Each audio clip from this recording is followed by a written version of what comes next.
Thank you very much, everyone. Before I begin, I'd like to offer my condolences and best wishes to the people all across our great South who have endured deadly tornadoes and other severe weather in Texas, Louisiana, Mississippi, Alabama, Florida, Georgia, Tennessee, and South Carolina. My administration will do everything possible to help those communities get back on their feet. We're speaking with the governors and representatives. FEMA's already on its way, and they got there as soon as we heard the word. I said, get out there. So FEMA's there, and you know the great job that FEMA does. It's really something very special. So we just want to say warmest condolences, and we're with you all the way. It's a tough deal. That was a bad level 5. That was a bad group. That's as high as it gets. It was a bad grouping of tornadoes. Something that's something incredible. The power, the horrible, destructive power.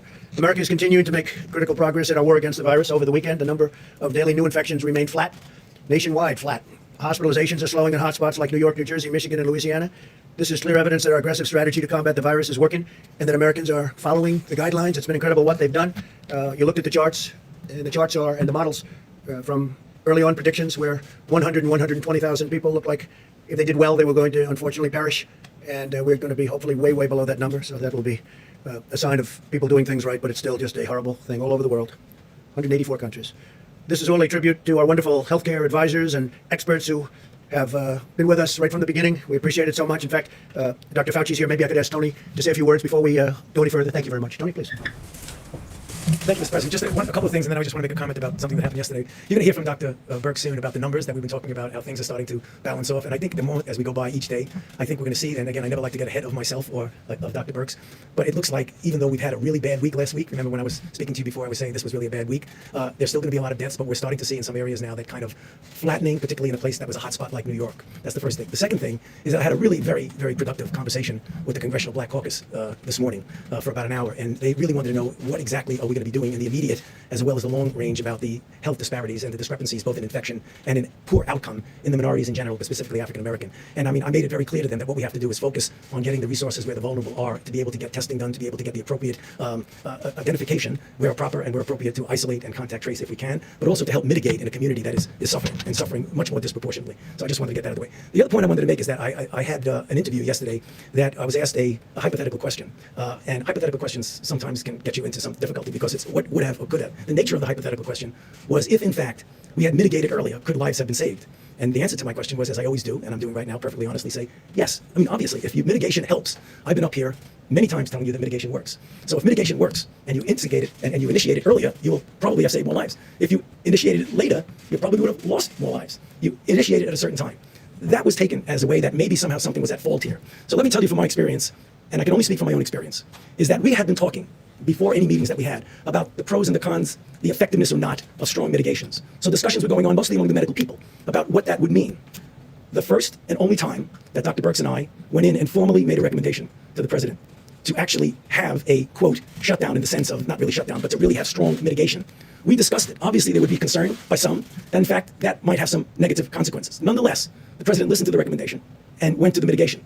The next second time that I went with Dr. Birx into the president and said, 15 days are not enough. We need to go 30 days. Obviously, there were people who had a problem with that because of the potential secondary effects. Nonetheless, at that time, the president went with the health recommendations, and we extended it another 30 days. So I can only tell you what I know and what my recommendations were. But clearly, as happens all the time, there were interpretations of that response to a hypothetical question that I just thought it would be very nice for me to clarify because I didn't have the chance to clarify. Thank you. Excuse me? You know, to be honest with you, I don't even remember what the date was. But I can just tell you the first and only time that I went in and said we should do mitigation strongly, the response was yes, we'll do it. What did you do? Was that the travel restrictions? No, the travel restriction is separate. That was whether or not we wanted to go into a mitigation stage of 15 days of mitigation.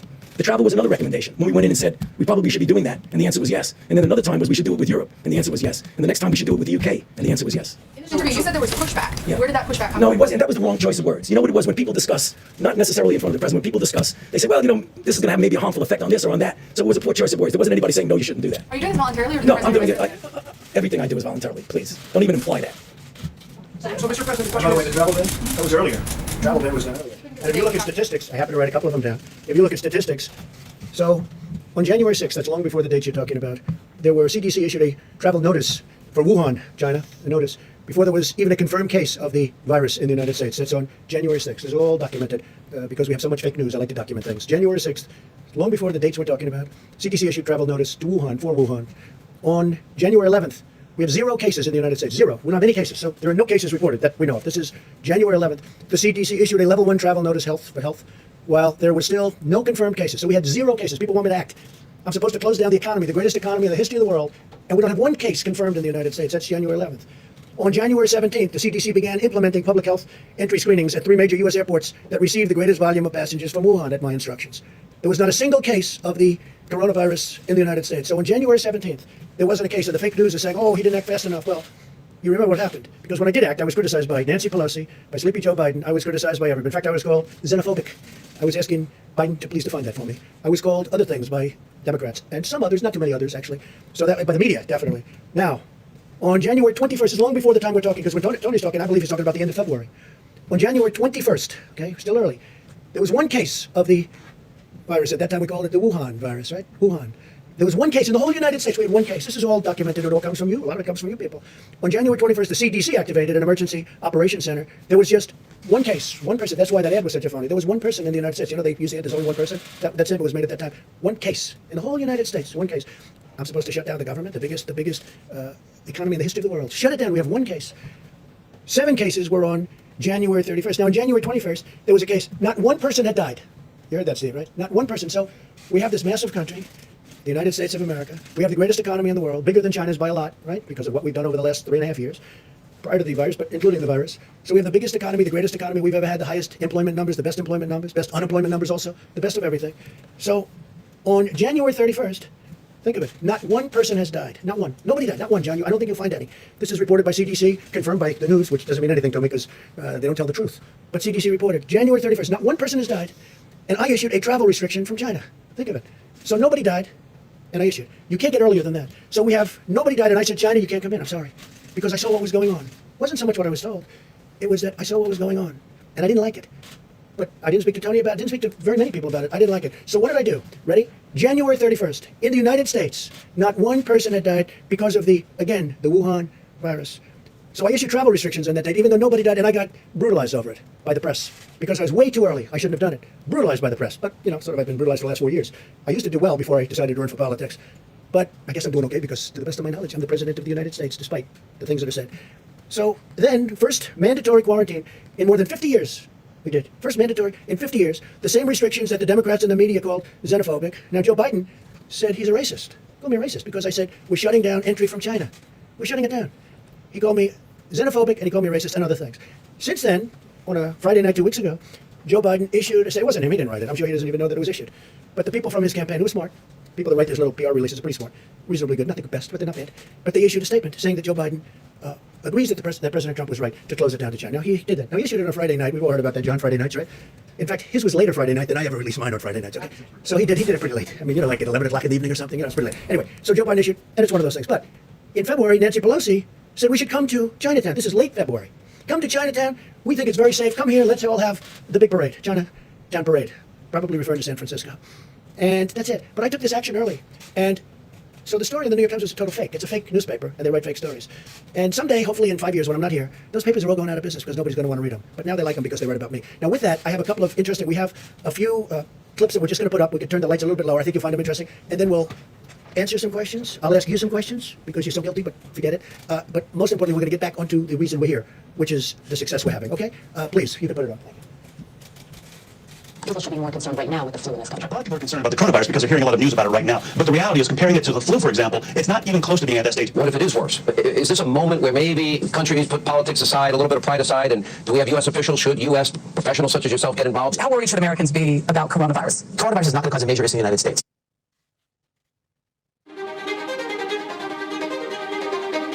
Well, we've asked them to accelerate whatever they're doing in terms of a vaccine. We will be suspending all travel from Europe to the United States for the next 30 days. To unleash the full power of the federal government in this effort today, I am officially declaring a national emergency. Medicare patients can now visit any doctor by phone or video conference at no additional cost. The first 1 million masks will be available immediately.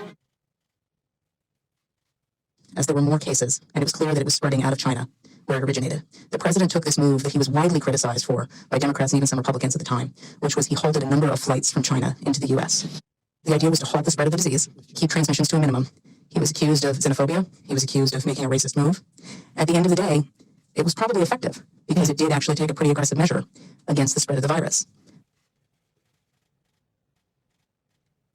His team is on it. They've been responsive late at night, early in the morning, and they've thus far been doing everything that they can do. And I want to say thank you, and I want to say that I appreciate it. He returns calls. He reaches out. He's been proactive.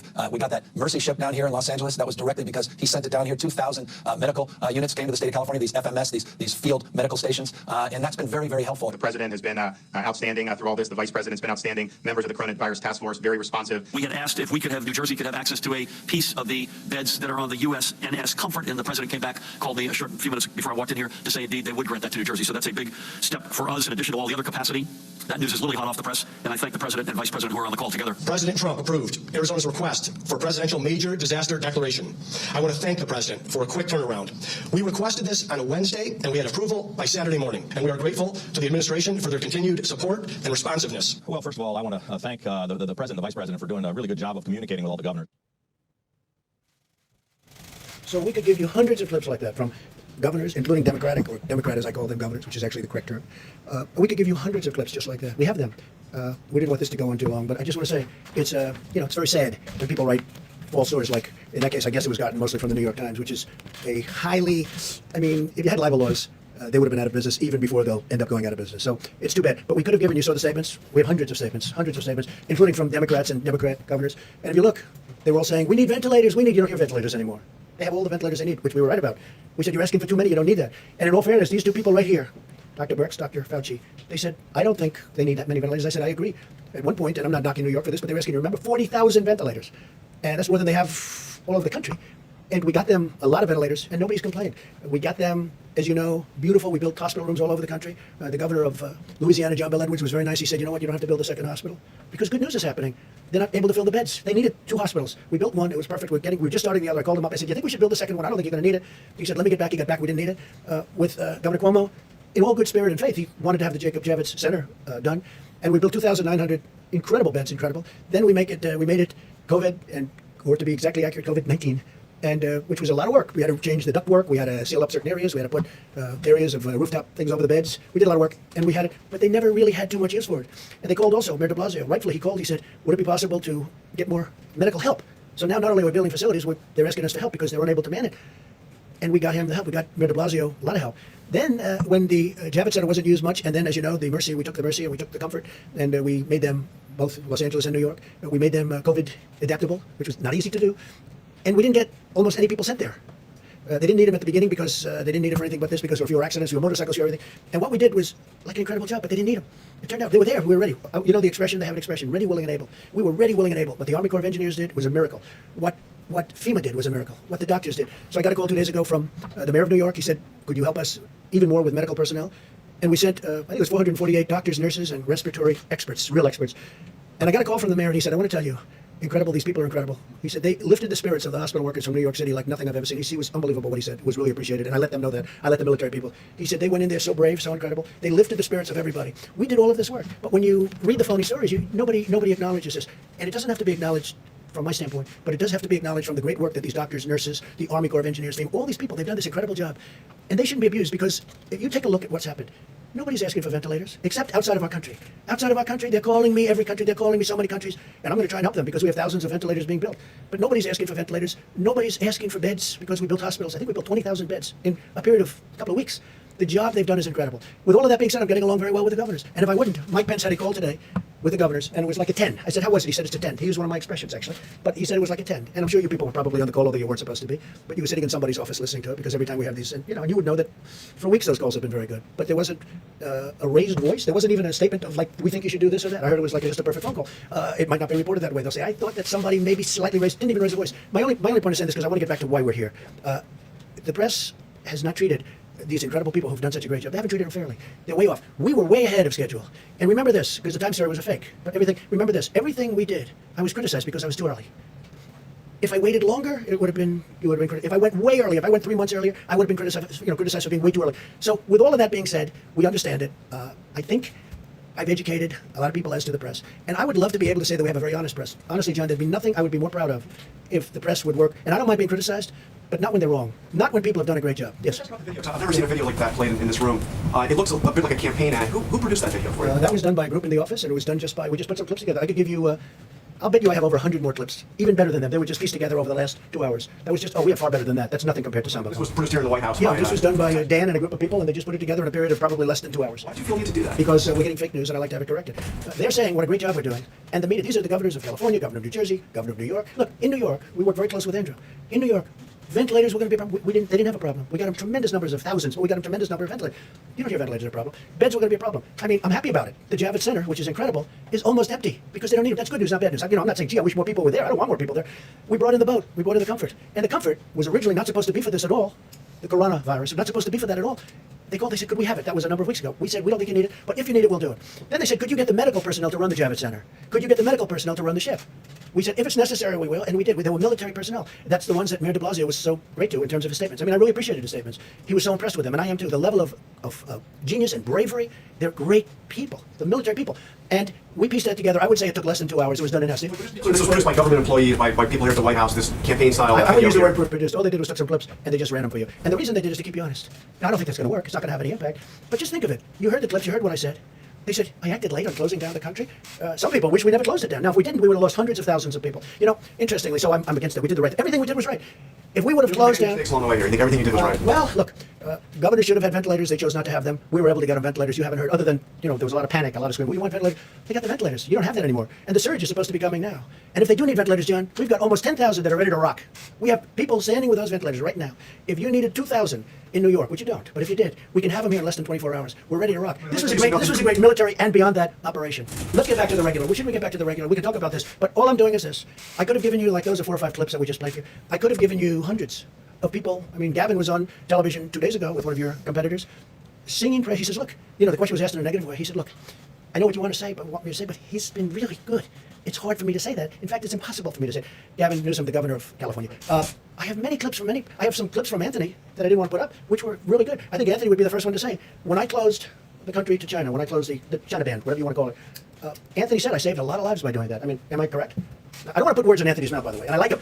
Today I walk in, I hear I'm going to fire him. I'm not firing him. I think he's a wonderful guy. Tweet something that said fire Fauci. Hashtag Why did you? fire Fauci. I retweeted somebody. I don't know. They said fire. Doesn't matter. Did you notice that when you retweeted? Yeah, I notice everything. So you retweeted it even though it said time to fire No, Fauci. no, that's somebody's opinion. All that is an opinion. And you No, elevated it. I was told about that. I said, I'm not firing. In fact, if you ask your friends in the office, in the public relations office, I was immediately called upon that. And I said, no, I like him. I think he's terrific. Because this was a person's view. Not everybody's happy with Anthony. Not everybody's happy with everybody. But I will tell you, we have done a job, the likes of which nobody's ever done. The mobilization, getting of equipment, all of the things we've done. Nobody's ever done a job like this. We have 50 governors and territories, by the way. People don't ever mention that. We have territories. We have 50 governors and territories.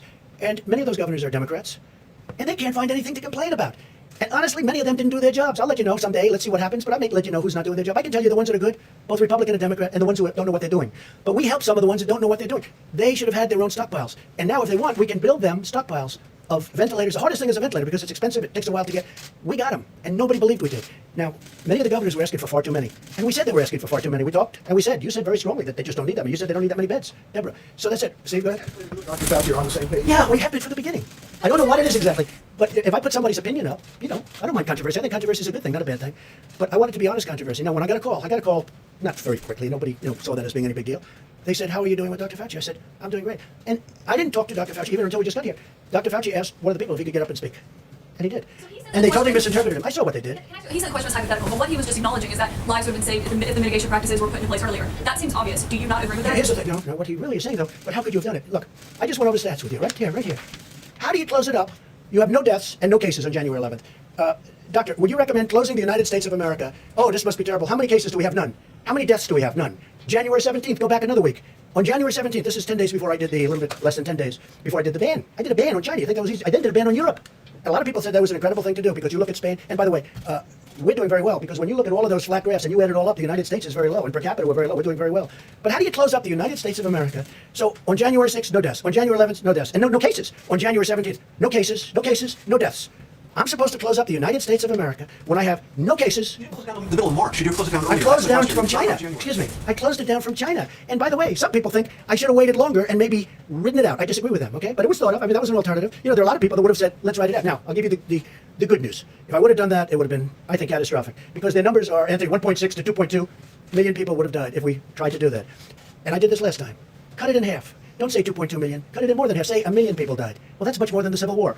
Cut it in half. Take the million and cut it in half. That's 500,000 people would have died.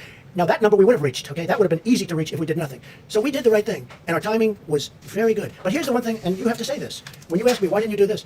How come when I did the ban on China and some instituted some very tough things, how come Nancy Pelosi, a month later, is in Chinatown saying, let's all march, this is not going to happen? How come we have many of the experts from CNN and many other networks, if you call CNN a network, I don't personally, but we have CNN, we have many other places, and they're all saying, he doesn't need to do it, he doesn't need to do it. All I'm saying is this, how do you close down the greatest economy in the history of the world when on January 17th, you have no cases and no death? When on January 21st, you have one case and no death. One case, think of that. Now, we're supposed to close down the country, but here's what happened. When on January 31st, I instituted the ban, Joe Biden went crazy. He said, you don't need the ban. He didn't go crazy. Like, yes, he didn't even know what the hell the ban was. So he didn't go crazy. But he did say, he did call me xenophobic. Wait a minute. He called me xenophobic. He called me racist because he has since apologized and he said I did the right thing. So when you say, why didn't you do this? Every Democrat thought I made a mistake when I did it. I saved tens of thousands, maybe hundreds of thousands of lives by doing it. The argument is that you bought yourself some time. You didn't use it to repair hospitals. You didn't use it to ramp up testing. Right now, You're so disgraceful. It's so disgraceful the way you said it. Let me just, listen, I just went over it. I just went over it. Nobody thought we should do it. And when I did it, but what did you do with the time that you bought? you know what we did? You know what we did? What do you do? What do you do when you have no case in the whole United States? When you excuse me, you reported it. 0 cases, 0 deaths on January 17th. January, I said in January. On January 30th. What did your administration do in February with the time that your travel ban got a lot. And in fact, we'll give you a list. What we did, in fact, part of it was up there. We did a lot. Look. You know you're fake. You know that. Your whole network, the way you cover it, is fake. And most of you, and not all of you, but the people are wise to you. That's why you have a lower approval rating than you've ever had before, times probably 3. And when you ask me that question, let me ask you this. Why did Biden apologize? Why did he write a letter of apology? No, that's very important. Why did the Democrats think that I acted too quickly? You know why? Because they really thought that I acted too quickly. We have done a great job. Now, I could have kept it open. And I could have done what some countries are doing. They're getting beat up pretty badly.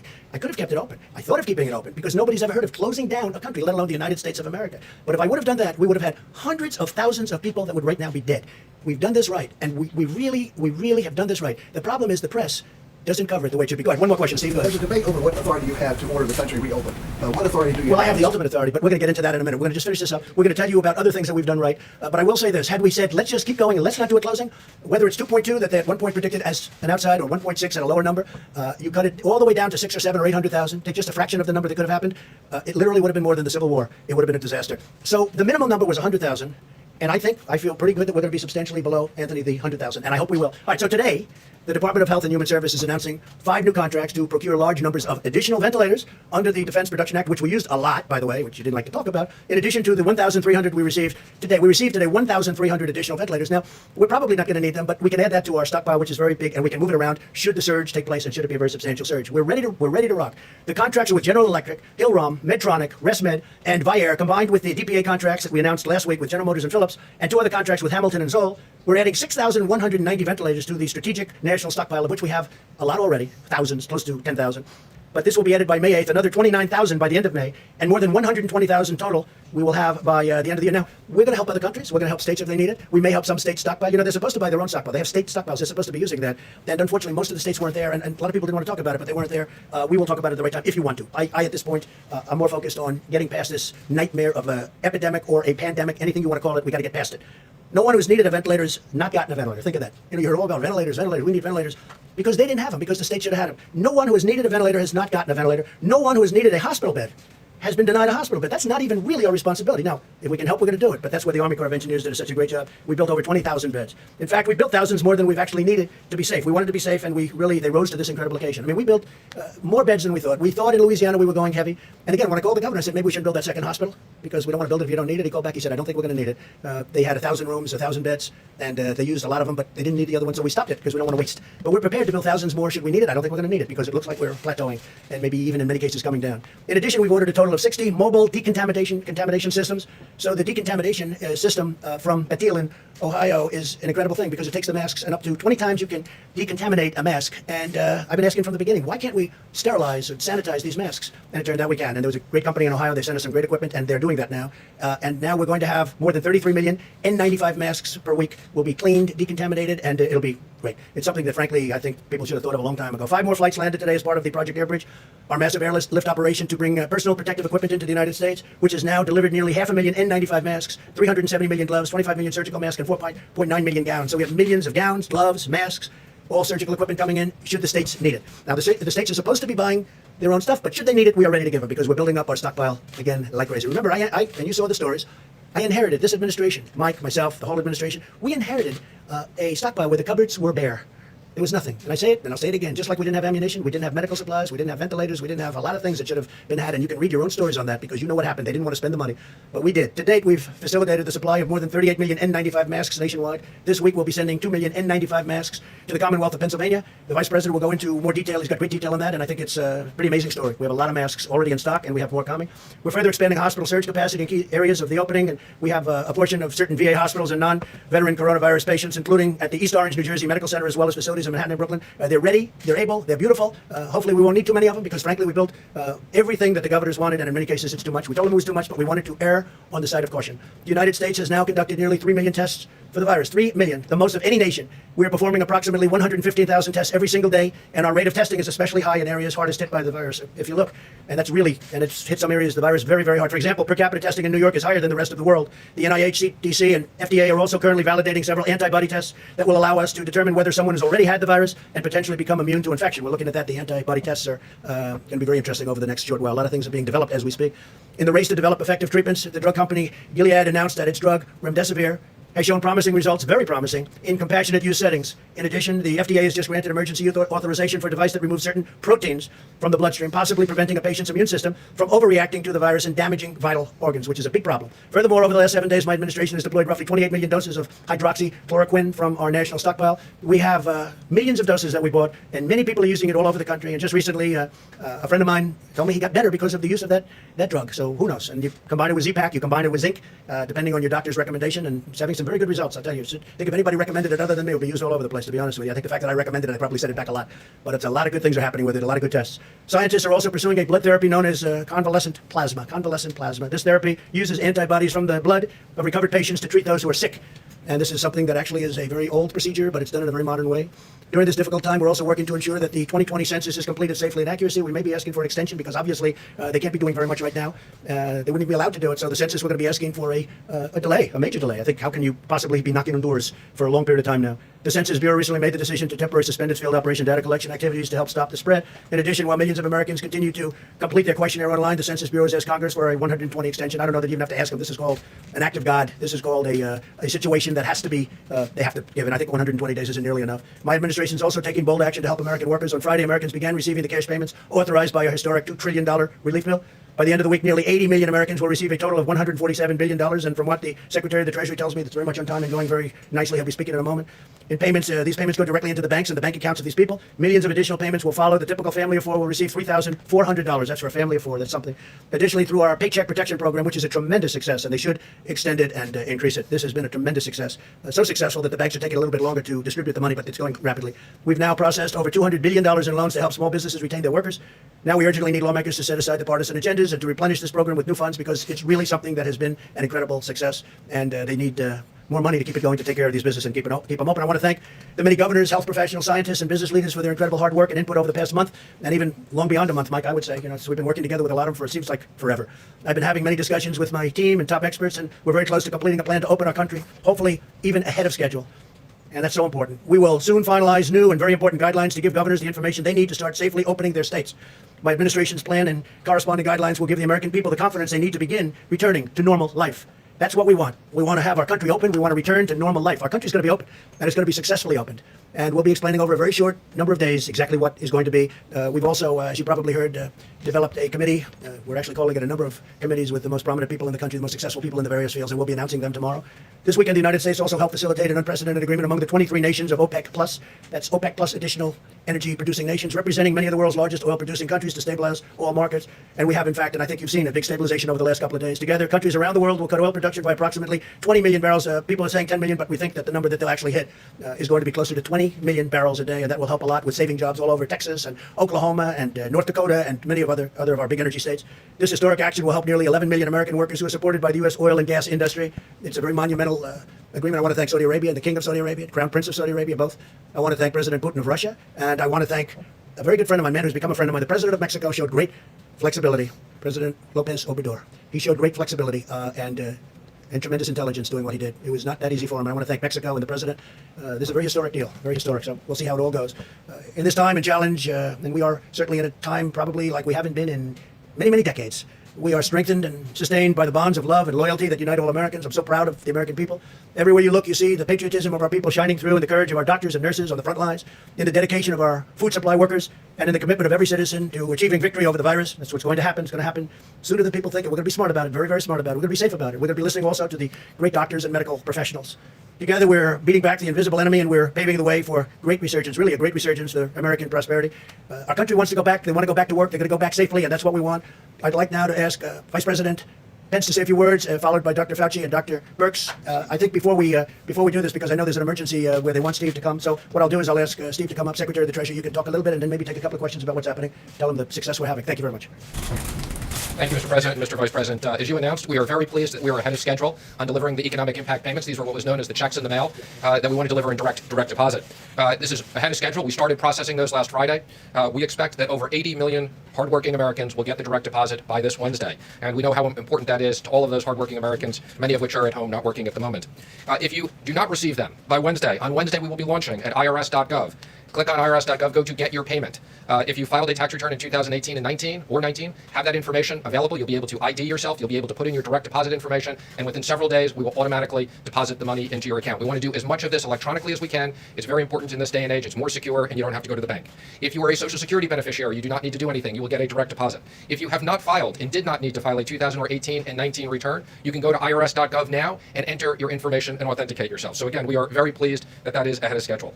I'd also like to announce the progress we're making on the new SBA program, the PPP. Let me just remind everybody, this is a brand new program that is now 1 week old. We have distributed and confirmed $230 billion of loans to over 4,600 lenders participating. That is multiples and multiples of anything that the SBA has ever done in 1 year before. And I especially want to thank the broad-based community banks that are participating. Again, over 4,600 banks. If you haven't had your loan processed, you will get it processed this week. As the President said, we've gone back to Congress and asked them for more money to make sure that every business has access to this. Let me also comment for the states. We are distributing out half the money this week to the states. That's a week ahead of time, and we'll deliver the other half of the money to the states next week. And then let me just finally comment, we've been working very closely with the Federal Reserve. Last week we announced expanded facilities and new facilities that total $2.3 trillion of liquidity. And in particular, I'd just like to highlight a Main Street lending facility that will be for companies between 1 worker and 10,000 people, so mid-sized businesses, and also a municipal facility for states and local governments to be able to access funds given the shortages that they have. So with that, I'm happy to answer any questions. Any questions to Steve, please? Thank you, sir. Both Speaker Pelosi and Minority Leader Schumer have said that they're in negotiations with you right now on additional funding for these small business loans, that package.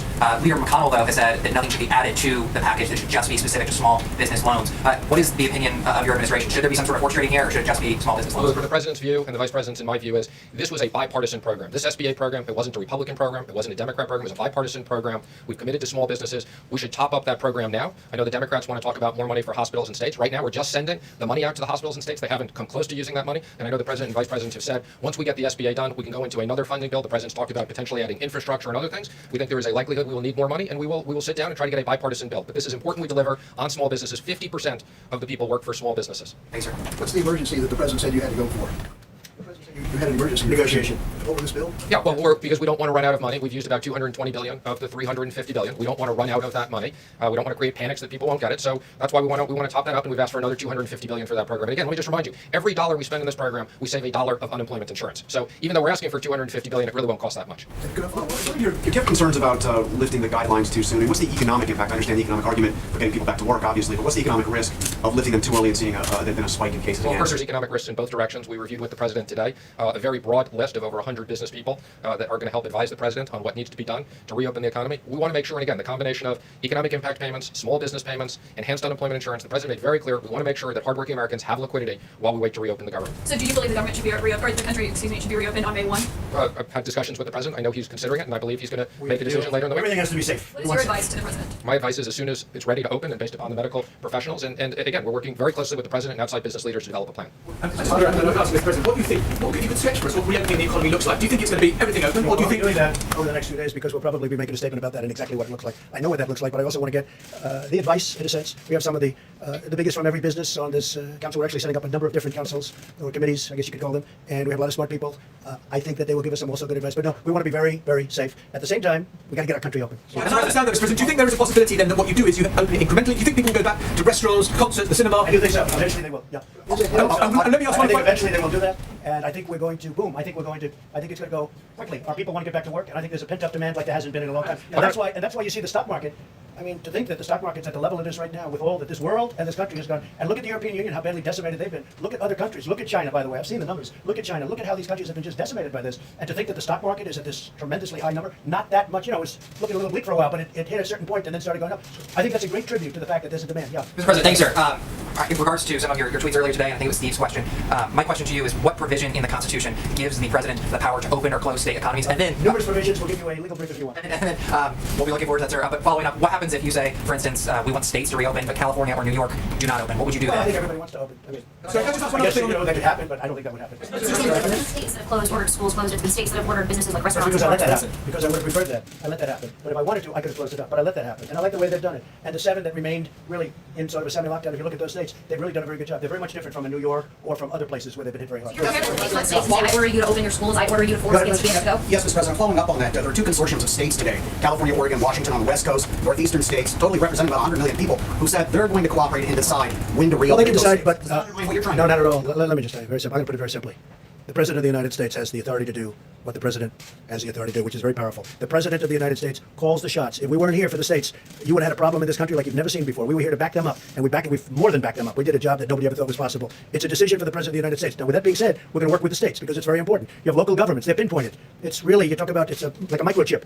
They're pinpointed. We have local government that hopefully will do a good job. And if they don't do a good job, I'd step in so fast. But no, they can't do anything without the approval of the President of the United States. Go ahead, please. So if some states refuse to reopen and you order them to, the 10th Amendment of the Constitution says all powers that don't reside in the President of Congress reside in the states. How do you accomplish? Well, if some states that refuse to open, I would like to see that person run for election. They're going to open. They're going to open. I think that's something that's not going to happen. They want to open. They have to open. They have to get open. Every one of those states that people want to go and they want to. Now, some are in a different situation. You have, I won't name states now, but I will over the next 2 or 3 days. I'm going to be very specific. But you have some states where this is not the kind of a problem that it is in New York or Louisiana or Michigan or other places that got hit very hard. Illinois got hit very hard.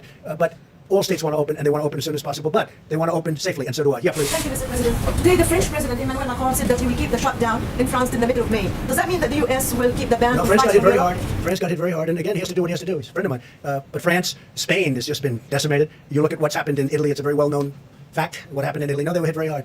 Question for Secretary Mnuchin. Has everybody that you would like to have 100 business people on the Economic Council, have they all been invited already? Have they all agreed? They haven't been invited yet. We just reviewed the names with the President today. And are they from all sectors? Yes, Energy? there's vertical, so every single area of the economy we want it to be represented. Great. One other thing, is there anything else that needs to be done to work on industry, oil industry jobs, saving oil industry jobs after the deal this past weekend? Well, I think there's always things. So we're working with Larry Kudlow. I mean, we have economic plans for every single part of the economy. Obviously, in the case of the oil industry, they've been hit especially hard because you've had both the supply issue and you've had the demand issue. Have you figured out the bailout money for the airlines, for the allocations for the airlines? So I'm pleased to say we've worked very hard. I think, as you probably have seen, we put out a press release that we have now had discussions with almost all the airlines. I've personally had discussions with all the major airline CEOs.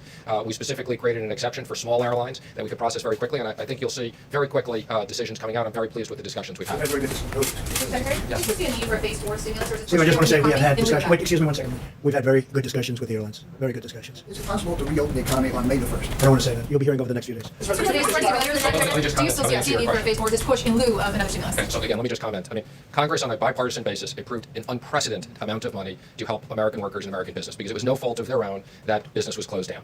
We have been very diligently executing on that. You know, everybody said it was going to take months to get people money. We are executing very quickly. We created a whole new SBA program in a week. Our job right now is to execute the $2.3 billion, which we can add several $1 trillion with the Fed. The one area we are particularly concerned about is the small business program. Quite frankly, it's even more incredibly popular and successful than we anticipated. So the President wants to be very clear we have money for that. And once we get done with that, we will review with the President. If there is more money that needs to be to support this economy, to support hardworking Americans, we will work with Congress to get that And done. Steve, you want to talk about phase 4? So phase 4, the President has talked about infrastructure for a long period of time. We've talked about to the extent that the hospitals need more money because of the medical issues, we'll monitor that. We want to make sure there are incentives for restaurants, entertainment, people to get back to those types of things. So we'll be looking at very specifically provisions to stimulate parts of the economy. Some of them may be money issues, some of them may be regulatory issues.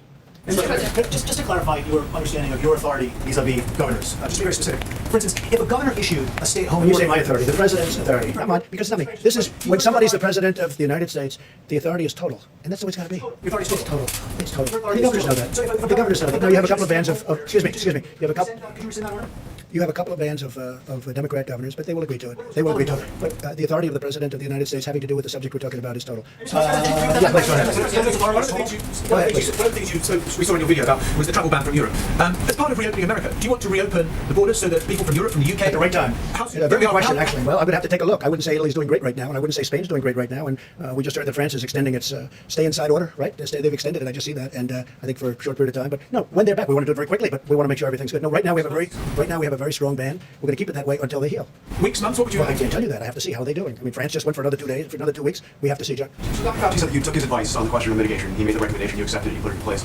As you make this next decision, which Well, as I'm you not have sure said- John, I'm not sure who really gave me advice on the ban. I think I took my own advice on the ban. The social distancing I'm talking about, the shutting down, not travel, but of activity. So my question is, as you make this next decision, which you have said may be the most difficult or important decision of your presidency, will you assure the American people that you will again take the advice of the doctors, of Dr. Fauci, of Dr. Birx? Will you take the advice of the health experts before you I do will, that? and many other people also. But I will absolutely take their advice. Would you go against that? Would you go against their recommendation? If they say you need another 15 or 30 I don't days? think it would be likely because I think we're not very far from being on the same page. Please. Yes, Mr. President, one thing that Governor Cuomo said today is that states do not have the capacity to do mass COVID-19 testing ahead of a reopening. Well, they have to do it. Look, He they're says he supposed to can't be doing purchase it. the diagnostic tests or equipment and needs federal help. So Well, will they the may states need get help, that? Will they get but they're there. They're on ground. They've got local mayors, local representatives. They have people that do it. And what we did last time is unprecedented. We literally rebuilt tests. We rebuilt the whole industry because we inherited nothing. What we inherited from the previous administration was totally broken, which somebody should eventually say. Not only were the cupboards bare, as I say, but we inherited broken testing. Now we have great testing. I just left the top executives at Abbott. Who would have thought that would have happened where they have such a great test as that? And in fact, what I'll do, I think, unless you have any further questions for the Secretary of Treasury, do you have anybody for, see, anybody? Is that for the Secretary of Treasury?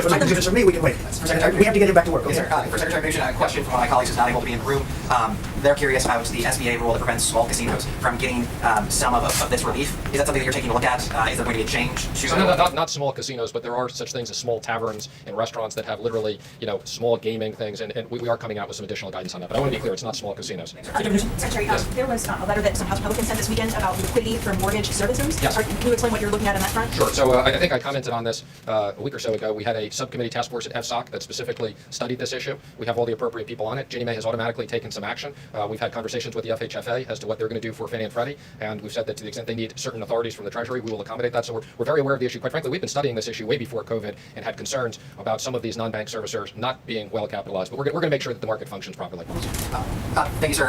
We have seen in a number of these relief bills that Democrats and Republicans have been able to push forward different non-coronavirus specific funding priorities. Are you trying to keep funding specific to coronavirus? And then if there are going to be other additions, for instance, a change to labor rules is something that many on the left wanted. Some on the right are wondering if you should also be pushing for their preferred add-ons. Well, I think our expectation has always been this is COVID related. Some people have a rather broad view of what COVID related is because it has impacted almost every single business. I think the president's talked about the Kennedy Center, which is a good institution. Obviously, that was not the major priority of the bill, but they were hit with COVID related. But no, the president has instructed we want to be very specific in the next bill. It's COVID related items. Well, we didn't want the Kennedy Center, just so you understand. That was done. The Democrats wanted it in. We didn't want that, but they wanted it in, and we had to agree in order to get something done for the workers. But we want this to be for the workers and for companies that employ the workers. That's what we're looking for. We're not looking for extraneous nonsense.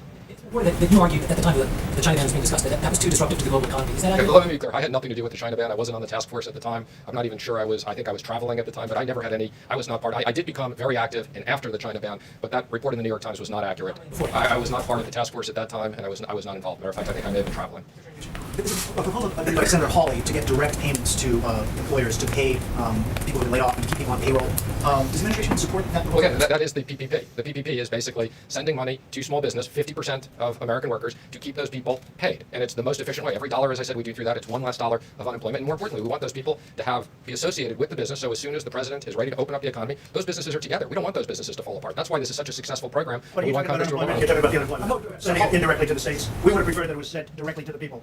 The Democrats wanted it to be sent through the unemployment system, and I talked to you about it. We have 40-year-old equipment in many of those systems that run by the state. But I'm hearing they're getting the money out anyway. So some of them are, and some of the states aren't, and we encourage. We're working with the states to try to update their computers, but it's a long haul. Okay, Thank you, Mr. President. Phase 4, Steve. Phase 4. Come on, Steve. A quick question about something you just said. You said when someone is president of the United States, their authority is total. That is not true. Who Okay, you know what we're going to do? We're going to write up papers on this. It's not going to be necessary because the governors need us one way or the other because ultimately it comes with the federal government. That being said, we're getting along very well with the governors, and I feel very certain that there won't be a problem. Yeah, please, go ahead. Has any governor agreed that you have the authority to decide when their state I haven't is asked going to anybody because I don't, you know why? Because I don't have to. Go ahead, please. But who told you the president has the total authority? Enough. Please. You mentioned the Vice President's call to the governors today. Governor Hogan of Maryland has urged your administration to ask Congress for $500 billion to help stabilize budgetary shortfalls created by coronavirus. Nice of Governor Hogan. Very much. We appreciate Governor Hogan's statement. Governor Cuomo said the CARES Act ignored state government Cuomo. budgetary shortfalls. Do you support that request, Mr. What did you President? He said the CARES Act ignored the budgetary shortfalls. Well, they're looking at things in phase 4 where they have, where they talk about states and they're also talking about hospitals. They're talking about states who have been battered and they're also talking about hospitals, and we're certainly willing to look at that. Will you urge Congress on their behalf? We'll see what we'll come back with, but they are talking about states and they're talking about hospitals. Oh, Ian. Thank you, Mr. President. Governor of Michigan, Gretchen Whitmer, has on Thursday signed an executive order banning the sale of non-essential goods. If other states The sale of what? non-essential goods, she has banned the sale of non-essential goods. Many are calling this draconian, unconstitutional. As president, do you think that if other states were to follow her example in the coming weeks, that the federal government should intervene? Well, I don't think that's going to happen. I think it's very extreme, but she's doing it, and I think it's going to be over a long way before we have to start thinking about it too much. It is strong. It's a very strong position to take, but they're making a lot of progress in Michigan, so let's see how it all works. What is the status of the funding for the World Health Organization? We're going to be talking about that very soon. I'm getting a full report. I'm not happy with the World Health Organization. Not happy with the World Trade Organization either. We've been ripped off by everybody. This country, for so many years, has been ripped off by everybody, whether it's the World Health or World Trade. They're like, I call them the Bobsey twins. They look at our country for years and years. We had people that did nothing about it. We're doing a lot about it. So we'll have a report, and we're also talking about the World Trade Organization. But we've made a lot of progress there. We're now winning cases for the first time because they know I'll leave if we don't get treated fairly. This country, our country, was at a point where we've rarely, if ever, won the lawsuits within the World Trade Organization, but now we're winning a lot of them because they know I'm not playing games. We will pull out if we have to. We just won a $7 billion lawsuit, which was very nice. Do you expect a decision this week on cutting funding for the WHO? Yeah, I would say by the end of the week I'm going to make a decision on that. Yeah. Right now there's a lot of things happening. China? Why are there no consequences for China for the misinformation How do you know that there they are no share? consequences? We've been asked How do you know there are no What are the consequences? consequences, Mr. President? I wouldn't tell you. Misinformation. China will find out. Why would I tell you? People are concerned that they stonewall. No, you started off by saying, why are there no consequences? A few times. So follow up on your response. Why are there no How do consequences? you know there are no consequences? You're going to find out. I wouldn't tell you. You'd probably be the last person on earth I'd tell. Go ahead. Yeah, please. Actually, this is a question for Mr. Vice President. Do you agree with the President's statement and his understanding of federalism that his power is total? Like the way he described it? Is there anything you'd like to add or any context you'd like to add to what he was discussing that? I support the President's leadership under the National Emergency Declaration that he signed. We're standing before you today, the first time in American history, when all 50 states have issued emergency declarations, and the territories. This is an unprecedented time in the life of the nation. And fortunately, as President's reflected, and our health experts will continue to reflect, because the American people have heeded the President's coronavirus guidelines for America, because state governors have taken those and implemented them, even in states where there was not a significant outbreak, and implemented additional measures as we provided them with data about cases and best practices. We're making real progress as a country. You think his power is more circumscribed than total? Well, make no mistake about it. In the long history of this country, the authority of the President of the United States during national emergencies is unquestionably plenary. And you can look back through times of war and other national emergencies. And as the President said, we'll happily brief that. But in the days ahead, what the President's charged us to do is to work with our health experts. We're going to bring together an extraordinary group of American business leaders to counsel the President. And then working with the CDC, we're going to produce new guidelines based upon the data for every state and territory in this nation. We're going to give them guidance, and as the President's indicated, we'll continue to respect the leadership and partnership that we forge with every governor in America. But this is an unprecedented time. But I have to tell you, when you look at the fact, despite the heartbreaking loss of more than 22,000 Americans, when you look at the fact of what the health experts told us this could be, I only can feel a sense of gratitude to the American people. Gratitude to the extraordinary team that has counseled this president, the steps that President Trump has taken, the policies that governors have implemented all across America. I mean, we were discussing today at the task force that when you look at the European Union as a whole, they have nearly 3 times the mortality rate that the United States of America has today. And that is a tribute to our extraordinary healthcare workers, their dedication, their tireless work. But it's also a tribute to the fact that the American people put into practice the mitigation efforts that the President counseled the nation to do on the advice of our best scientists now more than a month ago. And our hospitals were not overwhelmed, and are not overwhelmed at this hour. And I have to tell you, standing here today, I couldn't be more proud to stand alongside this president and to be a part of this team that has served the American people during this challenging hour. And I just say to you, to every American looking on, as we see the numbers leveling and maybe even beginning to go down, I just encourage you to keep doing what you're doing. Because of the sacrifices that Americans and American families have made through these mitigation efforts, you're saving lives and you're seeing our nation through this time. Sir, did the states tell you, you've been talking to the governors quite a bit, did those coalitions of states on the West Coast and in the Northeast, did they tell you what they were going to be announcing before they announced it? Governor Phil Murphy and the Governor of Connecticut expressed today that they were going to be speaking on and discussing on a regional basis what their recommendations would be. And we assured them today on our conference call with, I think, 48 governors that were with us today for the better part of an hour and a half. We told them that what the President would be producing is directed to be produce are additional guidelines for the states certified by the CDC that would inform those governors and local communities and mayors about the best way forward based on the unique circumstances that those states and those communities are facing. I think what's clear is the American people have seen the experience in Washington State, where this really all began for us, and in California, and now the extraordinary challenges in the greater New York City area, including New Jersey and Connecticut, the challenges in New Orleans and Louisiana and Detroit, still Chicago, parts of Houston, but they're also seeing that in each one of those cases, the mitigation efforts are truly working. And so we'll work with those states, and in some cases it'll make perfect sense for them to work together on a regional basis. But the president will be. I'm sorry, I didn't hear your question.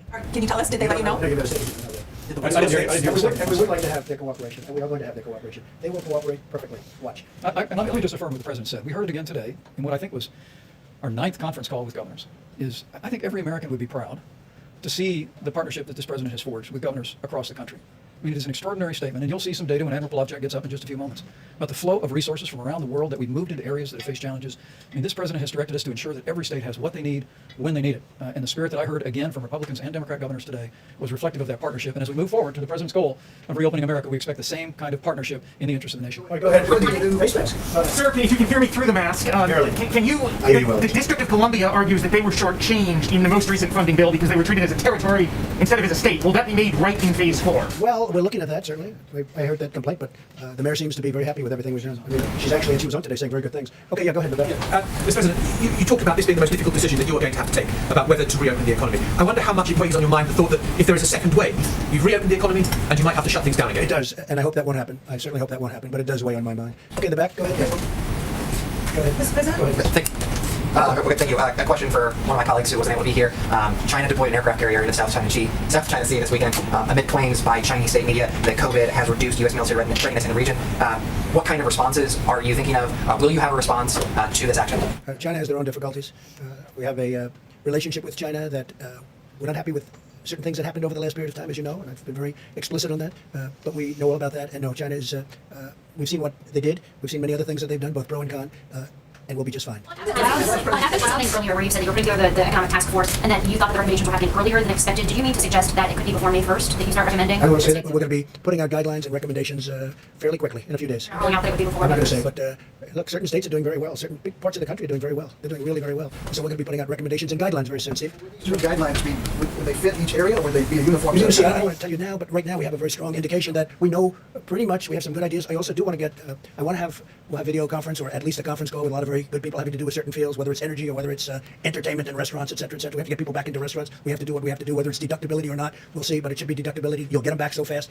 I mean, they used to have deductibility in the restaurant business. It was one of the hot businesses, and then they ended it a long time ago, many years ago. But we may need that to get people back into the restaurants, please. Yeah, Michelle Obama today got behind mail-in voting nationwide as a possible solution to the states. She said it should be a partisan issue. Have your advisors told you that that's save lives? Well, absentee ballot are you talking about? On a massive scale because of coronavirus. Well, I don't know what she did. I mean, I didn't see that. When did that happen today? Yeah, she got a nonpartisan group.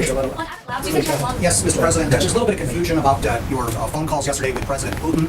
The Kremlin is saying that you discussed current issues of ensuring strategic security. That wasn't referred to in the White House readout. Can you enlighten us? We discussed many things. We did discuss China. We discussed many different things, but it was primarily a call on the oil, as you can imagine.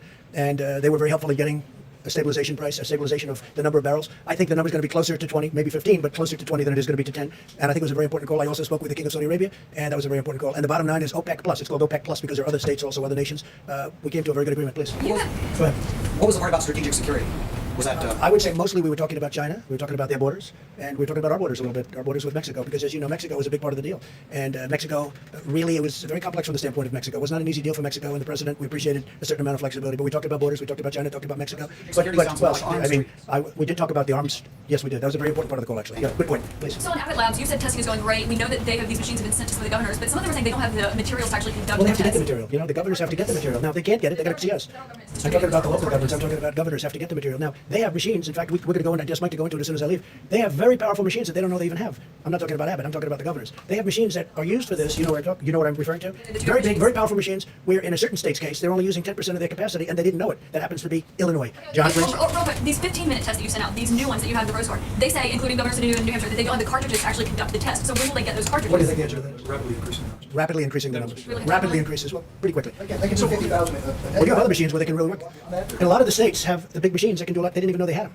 They didn't even know that they had them. And Mike is going to be talking about that. And you remember you mentioned several weeks ago the Google was putting together that website where they would handle the drive-in Google testing. and Apple. Have you given Google up? and Apple. Have you moved past that? A lot of people don't like it from the standpoint of constitutional rights. I mean, a lot of people don't like it, and some people think it's great. No, they are working on that, as I It's a understand. testing website. Remember, you said Yeah, a no, I website know, for I know, Google, I know. and it's only operating in, I think, 5 counties in California right now. Well, Google's looking at it, but Google is also working with Apple on looking at something. We have the greatest companies in the world looking at things that in a year from now, everything that we're looking at now is going to be obsolete. That's how good it is. We have things happening that are unbelievable. I saw a presentation today that I can't talk about yet, but it's incredible. Plus, I think they're doing, Tony, I think they're doing very well in the vaccines. They're working hard on the vaccines, and I think you'll have an answer for vaccines. I believe that there's some great things coming out with respect to that. Now, you need a testing period, but you can have some great things, please. Sir, on the contact tracing that Google and Apple are doing, so different subject on the contact. No, this is the Google and Apple. I don't know if it's a partnership or what, but they're working on some. They're working on more than one element. They're working on a couple of different things. Google and Apple. Google is also working on something, as you know, having to do with testing. I believe they're doing that in a singular fashion. So my question is not about the drive-through testing website, not that. Okay. On Google and Apple's contact tracing, that they want to, they've got this process now where they can put, contact tracing. Yeah. If you opt in, you can be alerted if you've been in contact with someone with coronavirus. How do you feel about Well, that? it's an amazing thing, but a lot of people have some very big constitutional problems with it. You know that. It's an amazing thing, and it would be actually, as you know, other countries are thinking about using something similar, but not as good. Other countries are thinking about something I hear Singapore is. Now, Singapore had a little bit of a setback because they had a break. You know that, but they'll take care of it. I know the folks in Singapore, they're doing a great job, and they're going to put it back very quickly. But Singapore and other countries are looking at other things, and some countries are doing other things. For the Americans, use some Well, I don't want to get into that because we have a whole constitutional thing. We have more of a constitutional problem than a mechanical problem, but we will be making a determination on that. That's something we're going to be discussing with a lot of people over the next 4 weeks. That would be a very accurate way of doing it, but a lot of people have a problem with it. Yeah, please. Go I have a testing question, maybe for Dr. Fauci as well. Can you talk about where the antibody test is and how quickly? Well, it's moving along. I think I can speak because I have to leave. Moving along quickly, moving along well. It's a test that's been going along for many, many years, except now we have very modern, very incredible versions of it, but that's moving along. The antibody test moving along very well. Okay, any more COVID-19? COVID-19. One soldier on the Theodore Roosevelt has died. Has determined the status of Captain Crozier, the former. Well, that's going through the Navy, as I understand it. The Navy is going to be making decisions on all of that, and they had a break-in. I don't think the ship should have been stopping in Vietnam when you have a pandemic. To be honest with you, I don't think the captain should have been writing letters. He's not Ernest Hemingway, as I said before, and he should have been writing letters. And I don't know who gave the orders to stop in Vietnam, but they stopped in Vietnam, and all of a sudden they get on, and now you have over 500 sailors and people on the ship that are affected. I don't know whose idea that was, but that wasn't such a good idea in the middle of a pandemic.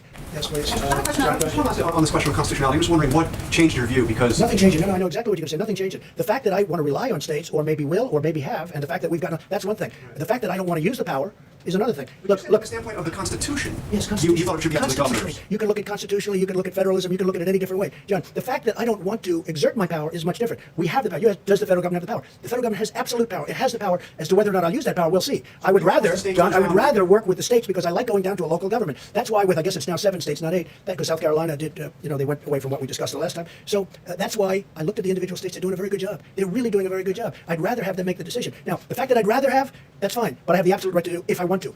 I may not want to. We have a very good relationship. Now we'll see what happens. If you notice, a few states you're talking about, they're all with Democrat governors. But if governors are doing a good job and they control it better, because you don't have somebody in Washington saying, set up a testing site in the parking lot of a Walmart. And we're in Washington, and they're in a state that's very far away. That's really, it should be, and it should have always been, and I've always said it was. But the relationship we have now with the states and governors is very good. And we'll be announcing over the next very short period of time exactly what we're going to be doing. Okay, couple more. On coronavirus and Joe Biden, he's the presumptive Democratic nominee. Do you have any plans yet on when you'll start sharing, when the White House will start sharing some of that information about the coronavirus? Your president Well, nobody's called about coronavirus from their standpoint. Look, they had the H1N1, which is swine flu, and that was a big failure. That was a tremendous failure. They had a lot of failures. You take a look at the history, and 17,000 people died. And you talk about late. They were so late. They were late like it never even existed. That was a big problem. It caused a lot of other people a big problem too. So if Joe Biden would like a briefing, I'd certainly get him a briefing. I don't know what he'd do with it. Yeah, please. Are Jared and Ivanka serving on the new task force? And how are you going to announce? No, they're not. No. Yes, go ahead, please. I want to clarify. So in earlier conversation, there was a description of multiple different councils or task forces. Can you just explain exactly what structure Well, you have is? Mike's task force, which is the White House task force, which really brought us up to this point brilliantly, I must say. Dealt with governors all the way through, and I was on many of those calls, and every call got better and better and better. It was hostile at the beginning. By the time we finished, I mean, today's call was a very good call, very friendly call. I think everyone's online, and again, you don't have anybody driving you crazy saying they're not getting ventilators, they're not getting all of the different things. They need more beds. They have a lot of beds right now, and we always erred. I think it's important, we always erred on the sake of give them more. Even when we didn't think New York needed the beds that they were asking for. We didn't think they needed the ventilators that they asked for. And we were right. Now, in ventilators, we're ready to march. I told you this. We're ready to march. We have 10,000 ventilators. We're ready to move them anywhere in the country where we need them, if we need them. We're also building a lot of ventilators, and that's going to be used at some point. We're going to have stockpiles, including state stockpiles, if they want to work out some kind of an arrangement with us. But we're also going to help other countries, whether it's Italy or Spain or other. France is having a big problem. They all desperately need, Germany too. They need ventilators. So we're going to have a lot of ventilators. We have a lot. You heard the numbers. We have a lot coming next week. Next week we have a tremendous amount coming. Okay, final question. See? I'd ask how the task force is going to be structured. Is one? No, but then we have, in addition to that, we have a number of committees. committees. We'll have a transportation committee. We're going to have a manufacturing committee. You'll see it tomorrow. We're also having a religious leaders committee. We have a great group of religious leaders. We're having committees with religious leaders. You've been seeing what's going on at the churches and all of that. And we're going to have a faith leaders committee. And so we're going to have a few committees. I'll call them committees. And then ultimately we're going to make decisions. We're going to make decisions fairly quickly. And I think they're going to be the correct decision. I hope so, Steve. Form the economic task force tomorrow. When do you want them to have recommendations? Soon. And they already know what I want. And so when you say form, I don't have to give them instructions. These are very sophisticated people. These are the best people in their fields. So I don't have to say, gee, we just met and we're going to meet in 2 weeks and here's what I said, here's what I want. We've already told them. And the best names in the various businesses and professions and religions. I mean, these are the greatest names, the people that I think probably know the best. So we've called them and we're going to be speaking to them very soon. And we want them to have, if it's questions or statements, we want them to have that for us. And we will have either response or maybe, ideally we're going to be learning from them and we'll be able to do that and put everything we learn from those calls into our new guidelines. So we're going to have new guidelines coming soon. I think it's going to be very good. I think it's going to be very smooth, and I hope it's going to be very safe. Thank you all very much. Thank you. Stanley Shara is a friend of mine for a long time. He's a great real estate person. Passed away, was a great real estate person. Great.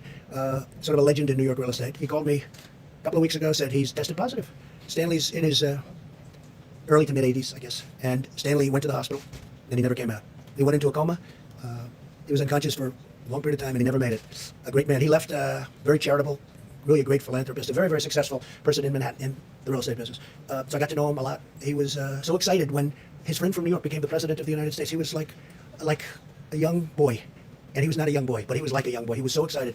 He thought we'd do such a good job, and he was so happy. And he was very proud of what we've done in this administration. But he was tested positive, and unfortunately, he didn't make it. To me, it's a very sad thing. Thank you all very much. Thank you. Thank you, Mr. President. As the President mentioned, the task force today spoke to 48 of the nation's governors. On that call, we reflected on the fact that all 50 states had emergency declarations in place, which was a first for American history. $5.2 billion has been distributed to the states under the Stafford Act, and it was a productive call and reflective of President Trump's ongoing direction for us to work closely with the states to make sure the states in the areas most impacted by the coronavirus have what they need when they need it. We spoke about the issue of testing and supplies, and I'm going to ask Dr. Deborah Birx to come forward, as well as Admiral Polavchik, to reflect on both of those topics for you. Dr. Birx has been leading an effort from the task force from early on rapidly expanding testing. It was early on that the President formed that public-private partnership with commercial labs, and as we stand here today, more than 2.5 million tests have been performed, and when we add in the estimates of labs that we have to assume with reasonable projections have not yet reported into the CDC. We think that number could be closer to 3 million tests that have been performed. As has been mentioned, the new 15-minute test, we're working closely with Abbott Laboratories that the President and our team met with today here at the White House to rapidly increase the availability of cartridges. Abbott is producing roughly 50,000 cartridges a day. FEMA acquired an initial supply of that and distributed those to the states, but we're working with the states to not only distribute what's being made, but also work with other suppliers to create additional cartridges. A point that I'll ask Dr. Birx to expand on in just a moment is the fact that beyond the new 15-minute test by Abbott Laboratories, beyond what we expect to be a new antibody test, which may well be approved by the FDA in just a matter of days, and an antibody test that would be produced at the rate of 20 million tests a month. The reality is that those commercial laboratories that the President brought in here the better part of 2 months ago and initiated that public and private partnership with have been producing hundreds of thousands of tests every single week. But as Dr. Birx and our team have apprehended, we believe at this point in time that of the Roche equipment that is out there that does the high-speed testing, and we informed governors of this today, we think that some 20% of that capacity is not being used. And with regard to the Abbott N2000 systems, we told governors today that we think 75% of that laboratory capacity that exists in the United States today is not being utilized by our governors. So we sent a very clear message to governors today to reach out to their hospitals, reach out to their labs to identify the presence of the Roche Amplicor 500 and the Abbott N2000 to get those activated. We literally estimate that although we're doing over 110,000 tests a day in the United States, that if our governors and state labs would simply activate the machines that are already there, we could double the amount of testing in the United States literally overnight. And so I know that governors' teams watch these briefings, and we'll remind them very respectfully again to identify those labs. And we have a team that now is deploying, reaching out to labs to see if we can activate all of those labs. Secondly, on the subject of supplies, I've said it a couple of times from this podium today, but let me say it one more time. President Trump's direction to us in dealing with the states on personal protective equipment and ventilators has been to make sure the states have what they need when they need it. We recognize that while we all watch the overall curve of the coronavirus in America, understandably the national numbers, the reality is this outbreak has taken place in its own individual curves. First on the West Coast, then the New York City area, then Louisiana, Michigan, and now we continue to contend with it in Chicago and Houston and other metropolitan areas. It has given us the opportunity to ensure that personal protective equipment and ventilators are made available on a critical basis. And I have to tell you, we're incredibly proud of the effort and the partnership with states that has us standing here today, that no one who has required a ventilator has been denied a ventilator in the United States of America.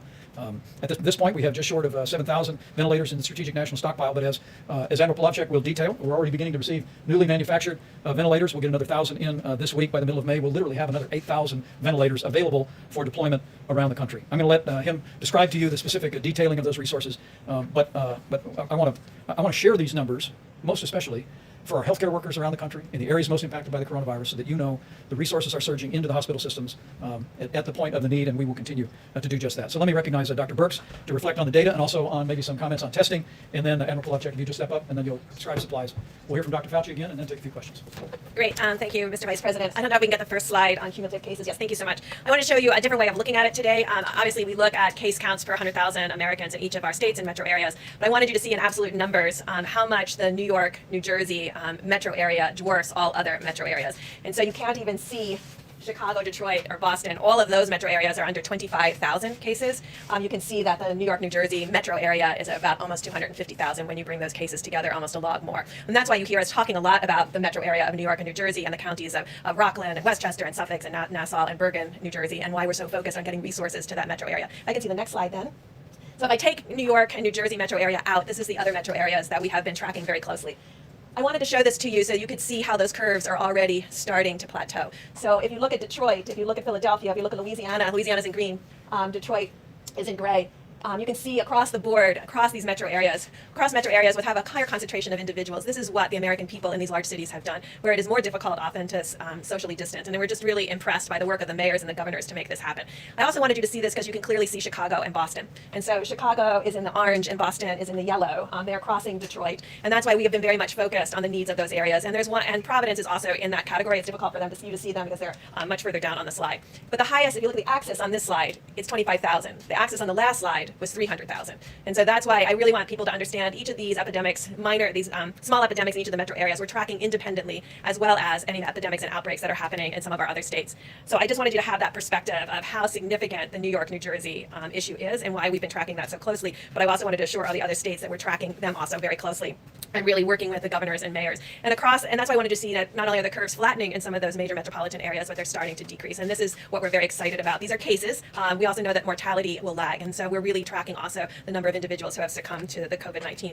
I also wanted to really note here that, yes, our mortality is less when you combine European countries equal to the size of the United States. And I think this is really two things. One, it's the incredible work of the American people, but it's also the incredible work of our healthcare providers and the system of each of these hospitals that have the resources and the ability to respond to the needs of the COVID-19 patients. And I think you can really see the superb healthcare delivery that is happening by the low mortality. Just to mention really quickly about testing, because you've heard me before talk about it, and then it was a little bit misquoted and misaligned, but there are multiple Abbott machines, so I'm going to be very clear, having spent years in the laboratory. The high throughput machines, which are the Roche 6800 and the 8800 on Roche, and the Abbott M2000, these are the machines that run between 500 and 1,000 assays at a time. The Abbott company worked really hard 3 weeks ago in getting 1 million tests out there to be utilized, and they can make 1 million tests a week for all of our laboratories that have these platforms. And so far to date, somewhere around 250,000 tests have been utilized in 3 weeks worth of work, and that's why we've really been appealing to the laboratory directors to really bring all those machines on. Last week, Dr. Fauci and his incredible team of researchers have agreed to really reach out and find additional Roche and Abbott high throughput machines that are in research institutions and doing critical research work to bring them online also, to supplement the other laboratories' work, to create a mosaic and a complete strategy that brings together the high throughput platforms with the medium throughput platforms with what are the low throughput but rapid platforms, which is this ID Now. ID Now is not going to be the answer to the number of tests that we need over the next few weeks. Those run a test every 15 minutes, and we can get about 55,000 cartridges a day.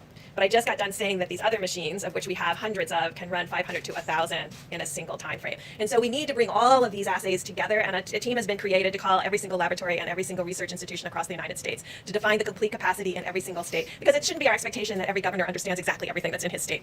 But we have to understand everything in every state in order to be able to meet the needs of the American people as we increase testing. Now, I know you all know that in 3 weeks, we went from 300,000 tests total to 3 million tests total in 3 weeks. We know that we have to further increase that. That has been done really by HHS and Admiral Giroir and the team up there. And we're going to supplement that team to really bring on all of the additional resources and platforms that we have in the United States of America, just like we did with ventilators, to bring all of the capacity to bear so that we can also continue to increase testing.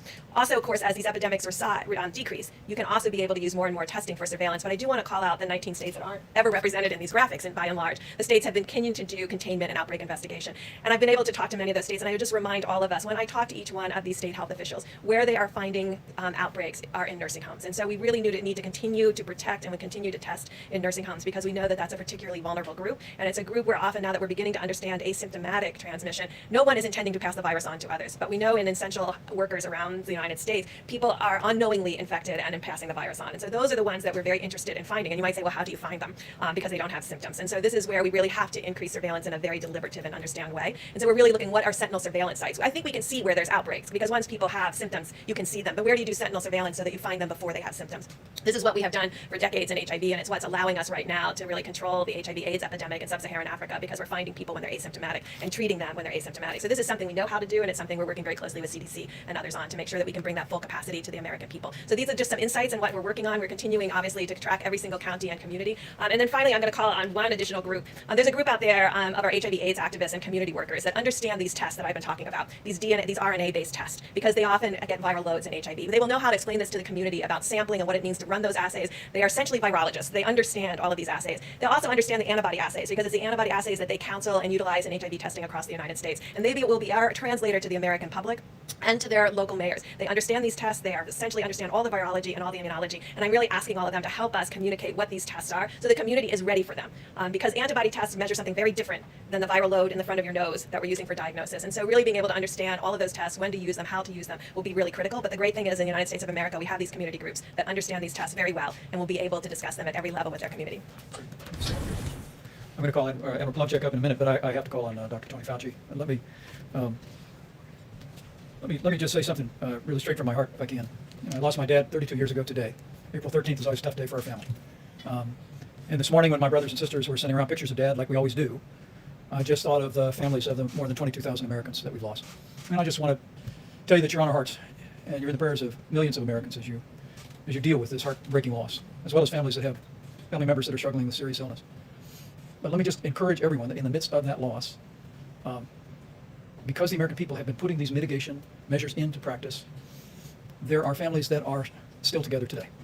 And I just want to encourage you here at roughly the halfway point of 30 days to slow the spread to take that to heart. In no way minimize the losses that we've experienced as a nation and as families. But to be encouraged to know, when you see those numbers on the vast majority of states, that because of what the American people are doing, it's working. And Dr. Fauci and Dr. Birx and the entire team continually ask us to remind the American people, and we do so again today, keep doing what you're doing with the 30 days to slow the spread, and we will hasten the day that we heal our land. Dr. Fauci? I just want to make one comment that related to a question that was asked, and then we'll have questions. I don't want to take too much time. The idea about how we would evaluate from a purely public health standpoint about what I call re-entry into some sort of normality. As health people, I don't know anything about, nor do I have a claim to know anything about economics. There are going to be people who know a lot more than I do who are going to give advice about all of the committees that the president was talking about. But the one thing we do know as health people, as physicians and scientists and public health people, as I mentioned, I think over the weekend on one of the shows, is that some people may think it's going to be like a light switch on and off. We're either out and we're in. It's just not going to be that way because we have a very large country and there are different impacts. As you see, New York is very different from other parts of the country, from the Midwest, from the mountain region. California and Washington different than New Orleans. So as we discuss and consider the public health aspects, it likely would be something that I refer to as sort of like a rolling reentry. It's not going to be one size fits all. So I don't know what it's going to be yet because we still have time to look at it. Dr. Birx, who does an amazing job with showing you the data and the charts, that's going to likely influence some of the recommendations that we will make. But I can assure you there will be recommendations that will be based purely on public health. And the president will get a lot of other input from others, but we'll give the honest public health recommendation. Thank you, Tom. Emma Plumcheck, get an update on supplies, and then we'll take a few questions. Thank you, Mr. Vice President. Can I have the ventilator slide back up? I'll just start there. All right, thank you. So you start with what's in the stockpile this morning, and then here's the contracts that we'll be delivering over the next few weeks. We had 8,600 ventilators to the pool we already had. That's the math that you get there. That's included the DPA action with GM, and we'll say that we've also issued what would be called rated orders with all of these vendors to allow them further line privileges, so to speak, within their supply chain. So there's written the contract. This is the 100,000 plus ventilators we're talking about, and to continue to work with them to ensure that the ventilators actually show up. So there's a continued work there. And as we did that, we realized that downstream supply chains needed some additional Defense Production Act work as well. You go to the air bridge. 8 flights scheduled, 37 complete, 43 on the horizon, and you can see the numbers of material that's been brought in to supplement the volume that's needed.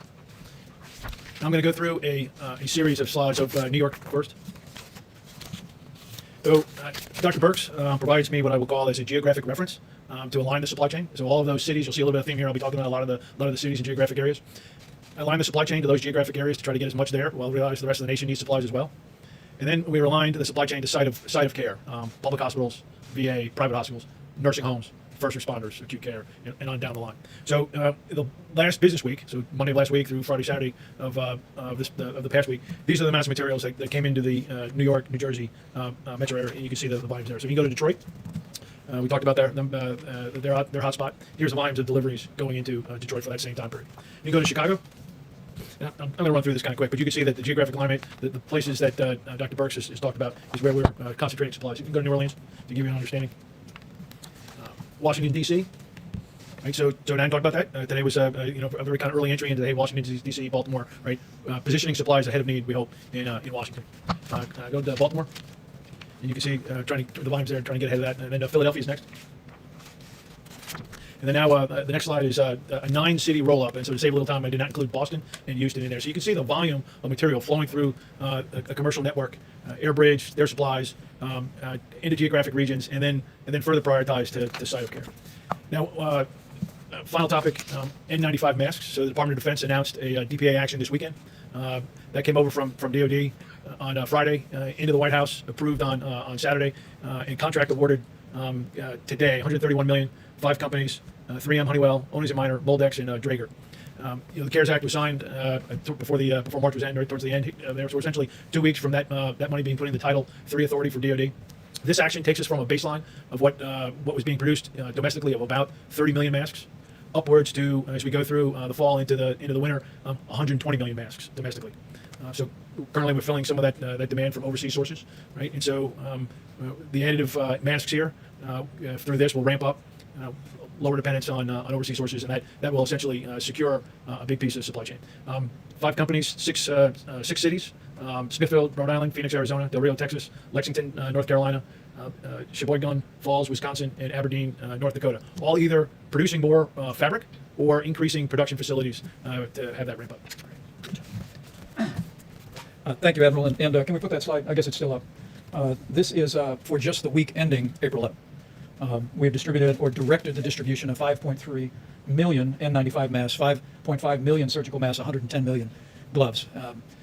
We share that mostly just to make sure our healthcare workers know that the resources are flowing. We're going to continue to flow them, but this is just the numbers for this week. And don't include, for instance, what the president announced. I was able to tell Governor Tom Wolf of Pennsylvania today that next week they'll be receiving 2 million N95 masks to support some of the healthcare challenges that they're facing in the broader Philadelphia area. So with that, we'll be happy to take a couple of questions. Thank you so much. One for the Admiral and then one for Dr. Fauci, if you don't mind. The Admiral, wouldn't it have been useful as you're going through all of those supplies that are now making their way into the system? You talked about having to buy foreign products, as we're catching up and making it. Wouldn't it have been useful if it had taken until mid-March for the government to start placing bulk orders for these kinds of supplies? So I came up from the Pentagon the 20th of March, so I'll speak from the 20th of March on now. We're using the Defense Production Act. I think you'll see much more use of that as we go forward. We make. I'm not equipped to talk about other than from about the 20th of March forward. I just wasn't. I was over the Joint Staff. Ask Dr. Fauci. You said that you'd be giving the president your recommendations, you and Dr. Burks, coming up with a plan that you guys are comfortable with. Are you willing, once the president has made his decision, are you willing to come here and tell the American public what you actually have recommended to him and whether he followed through with what you recommended? I'm not really. What do you mean? So when the president stands up here, whether it's May 1st, whatever day it is, and outlines his plan, are you willing to stand up here after him and tell the American public what it was that you had recommended he do if there is a difference? I have to think about that because when you have conversations with the president, sometimes they really should be confidential in what you give him because he's going to have to make his own choice. I have to think about that. So we should know whether he was actually listening to health advice that he's being provided. Yeah, he is. I mean, I can tell you one thing, he'll listen. But I think what's going to happen, I don't know for sure, is that he will get input from a number of individuals representing a number of aspects of society. One of them will be health. The only thing that I can tell you is that I will give him the advice based on evidence, my observation of what the best public health approach would be. Dr. Fauci, just to go back to where we started today, which was with the president's seeming frustrations with some of the reporting about his early decision-making process in January and February. As I'm sure you know, the reason the press do that kind of reporting is so the next president comes along and has to deal with the pandemic, learn some of those lessons. Having watched this unfold up close, what do you think were the mistakes that were made early on that a future president could learn from? What would the benefit of hindsight for us? Yeah, right, obviously. I understand. I don't want to use the word mistakes because when you're in the fog of war, when you're doing something, you have to make decisions. You get input from a number of individuals. It's always a moving target. And I just don't want to have anything taken out of context because I already had one of those already in the last couple of days. So I don't want to go through it again. I wouldn't say mistake. Could things have done better? Of course. I mean, nothing is perfect and you could always do better. But I mean, I hesitate to say something is a mistake. With the benefit of hindsight, with that caveat, what could have been done better? Well, I mean, I can't comment about anything outside of my own field, but the thing that when I think back on was evolving in my mind was something that was a virus that was much worse than what I had thought it was going to be, based on what we had learned early on, when it was first felt to be something that just jumped from an animal to a human, and really didn't have much capability of going human to human. And then all of a sudden you find out that not only was it not just animal to human, but there were a lot of it. That's probably the way it started. But then as you go back and you realize there were probably a lot of infections that maybe if we had delved into that a little bit more, we could have learned that not only is it infecting human to human, but it's transmitting really efficiently. When I question myself, I'm not perfect. Maybe I would say made mistakes, but maybe I should have really tried to delve into that a little bit more about what was going on. But the information wasn't as forthcoming as I would have liked. And then all of a sudden when you find out that you're dealing with something that is not only what had been your worst nightmare, because people ask me that, what is your worst nightmare? A brand new virus that's respiratory transmitted, that has a high degree of transmissibility, that has a high degree of morbidity and mortality. You know, is that a mistake? Maybe I should have been able to realize that earlier. I'm not sure it was a mistake. It was just an evolving thing that we finally realized and said, whoa, this is really worse than we could have imagined. All right, last one, guys. One more. When you met with Abbott Laboratories today, what did you ask them to do? What did they say they could do? Well, we spoke with Abbott Laboratories today about how we can increase significantly the production of cartridges for the 15-minute test. Because remember, we're not only scaling to rapidly expand testing across the country today, and it's one of the reasons why you heard me and Dr. Burke say that we have an entire team now that's going to be working with governors and with laboratories around the country to identify the machines that already exist today and that could be activated in doing tests. But we also want to work with Abbott Laboratories for the longer term, because if the current trend lines hold, and I hope and I literally pray that we will soon find ourselves on the downslope of the coronavirus in this country. This epidemic in its current form will come to an end. But as we make decisions in the days ahead to reopen America, what President Trump also wants to do is have a policy in place to stay open, and having the kind of surveillance testing available around the country, so that CDC can do the immediate contact tracing when you have a positive test, so that we can deploy resources like the new Abbott 15-minute test specifically to nursing homes. We spoke today to Governor Baker in Massachusetts, Governor Hogan in Maryland, both of whom have been very innovative implementing federal guidelines for preventing the spread of infectious disease at nursing homes, and we commend them for that.